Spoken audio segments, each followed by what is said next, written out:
আসসালামু আলাইকুম সবাইকে। আশা করি সবাই খুব ভালো আছেন। আলহামদুলিল্লাহ আমিও ভালো আছি। নতুন একটা ভিডিও নিয়ে স্বাগত জানাচ্ছি সবাইকে সিম্পল রেসিপি ইন কেপিতে।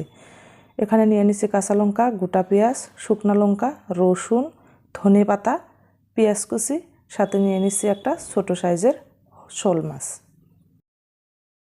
এখানে আমি ছোট সাইজের শোল মাছটাই নিয়ে নিছি। আপনারা চাইলে বড় সাইজের মাছও নিয়ে নিতে পারেন বা অন্য কোনো মাছও নিয়ে নিতে পারেন। আমি মাছটা ভাজার জন্য নুন হলুদ দিয়ে ভালো করে মাখিয়ে নিছি।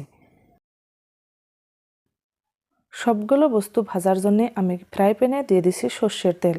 আমি যে কোনো রান্নাবান্না করতে সর্ষের তেলটা ইউজ করি, আপনারা চাইলে সাদা তেলও ইউজ করতে পারেন।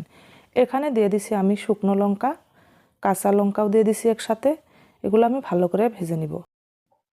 লঙ্কাগুলো যাতে পুড়ে না যায় তার দিকে লক্ষ্য রাখতে হবে। সুন্দর করে টালা টালা করে ভেজে নিতে হবে।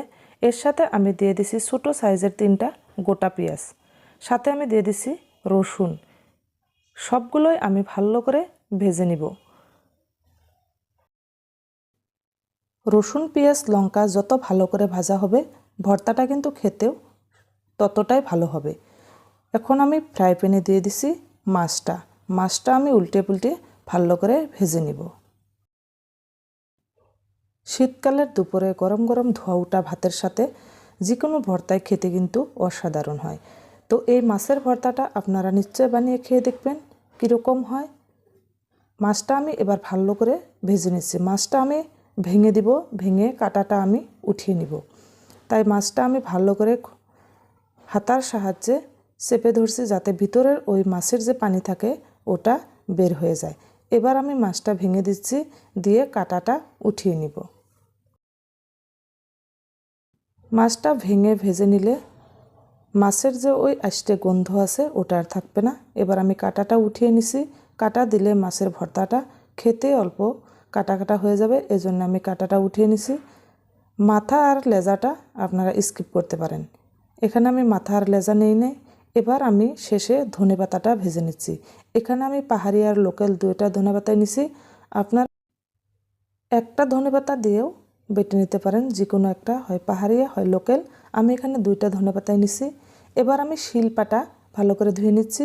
দিয়ে দিচ্ছি শুকনো লঙ্কা ভাজা, আর সাথে দিয়ে দিচ্ছি অল্প একটু লবণের সাথে শুকনো লঙ্কাটা আমি ভালো করে বেটে নিব। আপনারা চাইলে ব্লেন্ডারও ব্লেন্ড করে নিতে পারেন।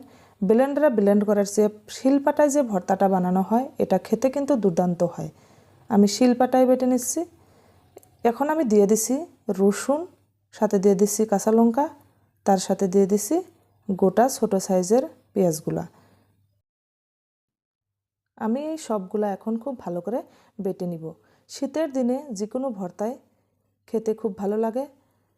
আপনারা এই ভর্তাটা একবার বানিয়ে খেয়ে দেখবেন, আমাকে কমেন্ট করে জানাবেন ভর্তাটা কীরকম হয়েছে। শেষে এখানে আমি দিয়ে দিছি ধনেপাতা, আর সাথে দিয়ে দিছি মাছ। একসাথে আমি ভালো করে বেটে নিব। মাছ ভর্তাটা বরাবরই খুব সুন্দর হয়। মাছ ভর্তাটা খেতেও কিন্তু ভালো লাগে। আপনারা চাইলে অন্য কোনো মাছ দিয়েও এভাবে ভর্তা বানিয়ে খেয়ে দেখতে পারেন। ভর্তা মানে লোভনীয় একটা বিষয়। ভর্তা দেখলে জিভে জল চলে আসে। যারা অনেক দিন ভাত খেতে পারছেন না, মাছ মাংস খেতে খেতে বোর হয়ে যাচ্ছেন, তারা এই ভর্তাটা একবার বানিয়ে খেয়ে দেখতে পারেন। এখন আমি এখানে দিয়ে দিচ্ছি কুচি করে রাখা পেঁয়াজ। ভর্তার শেষে কাঁচা পেঁয়াজ দিলে খেতে অনেক ভালো লাগে। আপনারা দিতেও পারেন, নাও দিতে পারেন, এটা আপনাদের বিষয়। তো আমি এখানে অল্প কুচি করা পেঁয়াজ দিয়ে দিচ্ছি। এবার ভর্তাটা ভালো করে হাত দিয়ে মাখিয়ে নিব। শীতের দিনে গরম গরম ভাতের সাথে এই ভর্তাটা একবার হলেও বানিয়ে খেয়ে দেখবেন। খেয়ে দেখে বলবেন ভর্তাটা কীরকম হয়েছে। যদি আমার রেসিপিটি ভালো লাগে থাকে নিশ্চয়ই আমাকে comment, like, share and subscribe করবেন। যদি ফেসবুক থেকে আমার ভিডিওটি দেখছেন, আমার চ্যানেলটিকে ফলো করবেন। ভিডিওটি যদি ভালো লাগে থাকে আমাকে কমেন্টে জানাবেন। আমি এরকম ধরনের আরও ভিডিও আপনাদেরকে উপহার দিব।